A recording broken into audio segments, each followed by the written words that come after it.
Welcome back, MTG Joe here. Today we're going to be doing another installment of the weekly meta breakdown where we look at the top performing decks on the MTG Arena ladder for the respective week.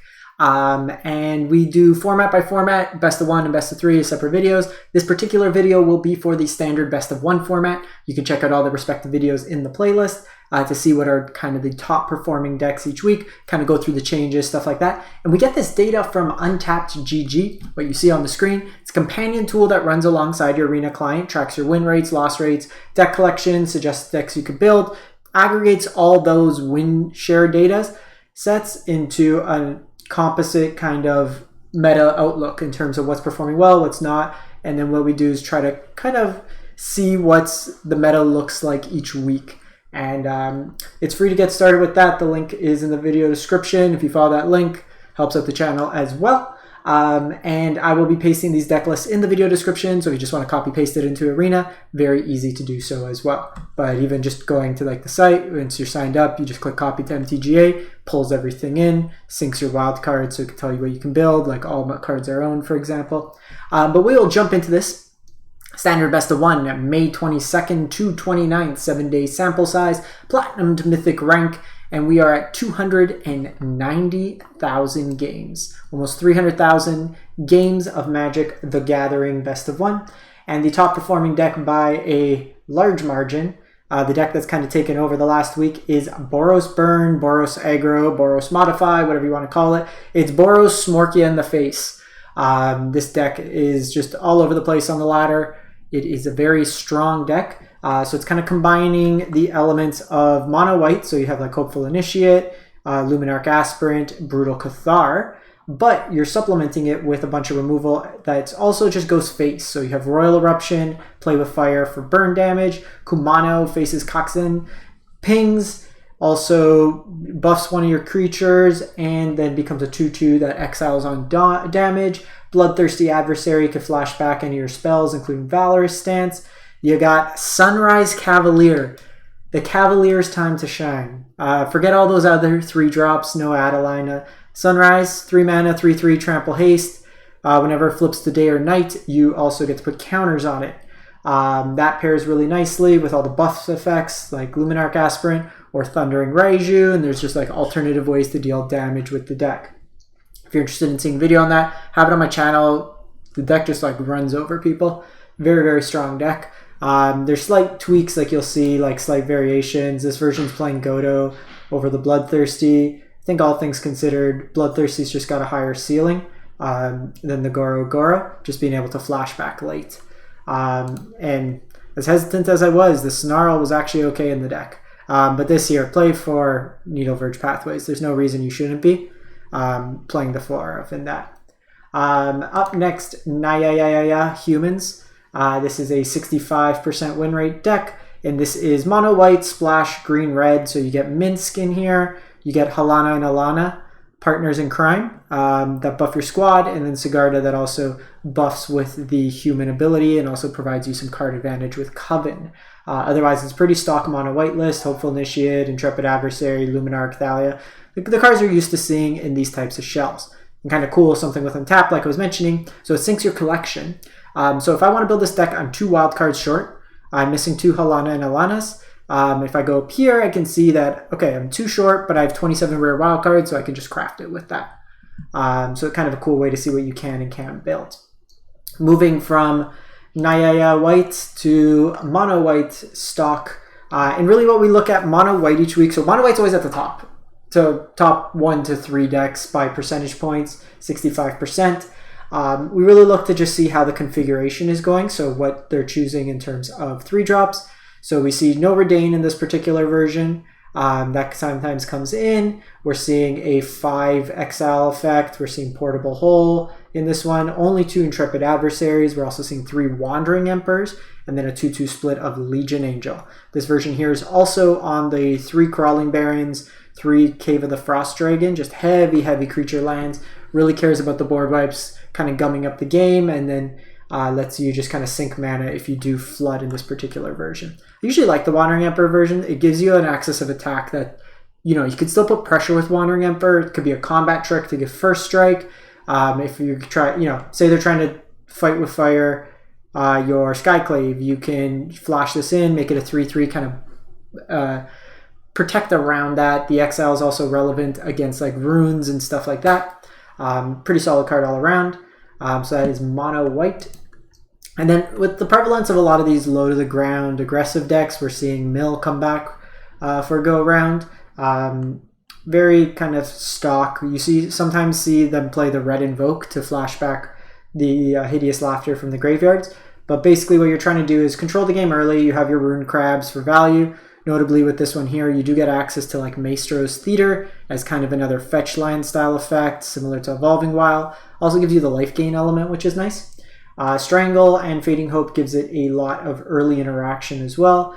And then what you're trying to do is Galvanic Iteration, either Maddening Cacophony or Tasha's Hideous Laughter, and ideally mill out your opponent.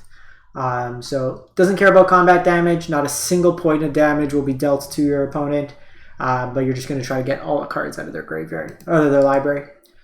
Up next, Orzhov Angels. So this is a deck built around Giada, Font of Hope. Scales your angels, makes them bigger each like subsequent one that you cast. You have Righteous Valkyrie that gains you a bunch of life whenever you cast angels or clerics, and then if you're at 27 or more, you get to buff your squad. You have Youthful Valkyrie, Inspiring Overseer, the Legion Angels, Lieza, and then you get to take advantage of Furja's Retribution to create a token, kind of be removal, and then a double strike on the top end. Lieza kind of lets you rebuy your cards. Elspeth helps you grind. Also Ultimate Angels. Miria's Call in this deck. Removal, Vernal Grasp, Vanishing Verse mixed in there as well. And then just some utility lands. And then you'll see the Legion Angels in the sideboard.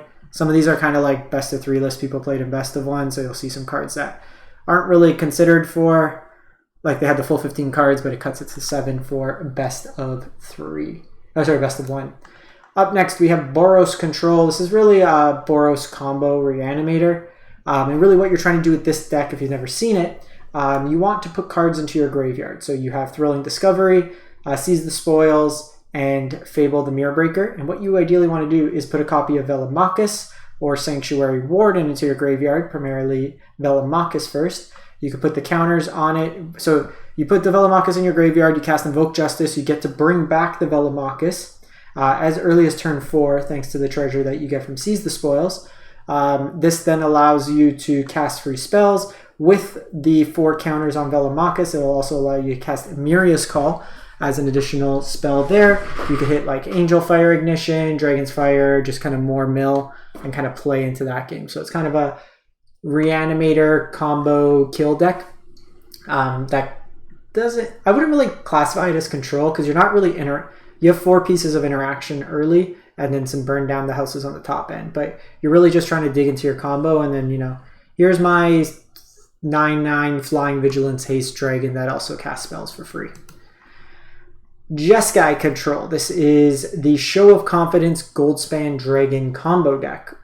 So similar yet different from the previous deck. This one doesn't care so much about the graveyard interaction in the sense of reanimation, but what you're trying to do is set up the early turns, build some treasures up, cast Goldspan Dragon, the treasures double, have Lier out, get to basically recast these for free. With Goldspan out, these are basically just, you know, discard a card, draw 2, you get 2 treasures, so it pays for itself with Goldspan out. So you just kind of churn through your deck, find the ideal cards, and then you're going to hit Show of Confidence to target your Goldspan Dragon, Storm Count, whatever, pile a bunch of counters on it, kill your opponent that way there.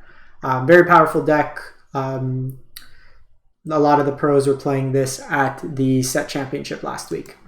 We got Naya Ruins. So what we're seeing in this week's version, so we still see some of the staples, your Generous Visitor, Jukai Naturalist, Runeforge Champion. Interestingly, this version here is off Reflections of Kiki, back on the Hallowed Haunting line. This kind of ebbs and flows depending on the density of Vanishing Verses. Interestingly as well, like I don't like playing 4 Mishikos in this deck. It's good when you already have an established board state, but this is not a turn 2 play typically. At best, you can make this a 3/3, 1 from the counter, 1 from the buff. I like to have another Kami here. It's a good recursive threat. But Juka Naturalist and Runeforge Champion means all your runes cost 0 mana. You get to chain through a bunch of them with Generous Visitor out, or Kami, or Chapter 2 or 3 of Showdown of the Skalds. You get to put a bunch of counters on things, kind of kill your opponent out of nowhere. If you're interested particularly in this deck, I did a 15-minute deep dive into the deck, explained a lot of lines, stuff like that. That's on the channel as well. I've played this deck a lot. Like Alchemy and Standard are basically the same version. They just have slightly different mana bases, but the cards are the same. Played well over 100 games of it, so if you have questions on this deck, let me know. Rakdos Sacrifice, Rakdos Anvil, 59% win rate. And this is a deck built around Onicult Anvil. You're trying to sacrifice a bunch of blood tokens that you get from like Voldaren Epicure, Blood Tithe Harvester. Experimental Synthesizer provides card advantage, pairs beautifully with Deadly Dispute. We're seeing some innovation with Tenacious Other Dog as a card you can sack, get back late game, kind of get the recursive value. You're a Meat Hook Massacre deck, so it makes you a good deck. Obnixis plays really nice in this deck because you naturally want to sacrifice stuff anyways. Gives you like little drain damage and it kind of beats up on your opponent over time. You got lots of chump blockers to keep it alive as well. And then lastly, Mono Blue Delver. Counter spells, tempo plays. So Delver Secrets, very, very, very good in Legacy and Vintage. Not so good in other formats where you don't have Daze and Force of Will. But you kind of play weenies in the sense of like Delver, Ascendant Spirit, you can pump mana into it. And then you're just kind of protecting your things while tempoing out your opponent. Essence Capture counters the creatures. Geist Snares could basically be like a 1 mana counter at times. In this version, actually it can't. So it's 2 mana counter. It's basically mana leak. You have like Dream Shackle, Geist to tempo and keep stuff tapped down. Thirst for card advantage. You could phase things out with like March of the Swirling Mist, Spectral Adversary, Spell Pierce, just kind of juke your opponent that way there. So that wraps it up for the week. Let me know what you are playing. I've been playing a lot of Historic and some Explorer. I played a little bit of Standard. I played the Boros aggro deck. I've really been liking Mono Red in Historic, some Big White in Standard, just kind of a mid-rangey version of Mono White. There's a video up on this one as well. Like Restoration of Eiganjo. I just wanted to play Elspeth in a deck that was kind of mid-rangey control. You got Farewells and stuff like that. So this one's been fun. But been playing a lot of Mono Red. It's the end of the season, so I'm up to like top 1100 now. What am I at? 1129. So I've just been trying to, end of the month, try to get that top 1200, get the play-in invites to next month's set championship. But you can see here, like, it tracks all your win rates, your deck rates, everything like that. Untap's really, really cool that way there. You can also see if you're playing in events. So if you're doing limited, you can see your draft runs, like how you did in draft. And then you can also see in events, if you're playing the new qualifier events, you can see kind of how you're doing in that regard. So overall win rates, stuff like that. So like I've been playing a lot of the Explorer events as well with the various decks. You can see this was a heater. What I do, 4, 5, 6, 7, 8, 9, 10, 11 and 1, and then 12 and 3 in a nice little span. Been killing it with Mono Red. In any case, we'll catch you next time. Thanks for watching. If you do want to catch any of the other formats, they are up on the YouTube. Just follow the playlist, weekly meta breakdown, and you can pick out whatever format and best of 1 or best of 3 that you like. Thanks for watching, everyone. Hope you have a great one and stay safe out there.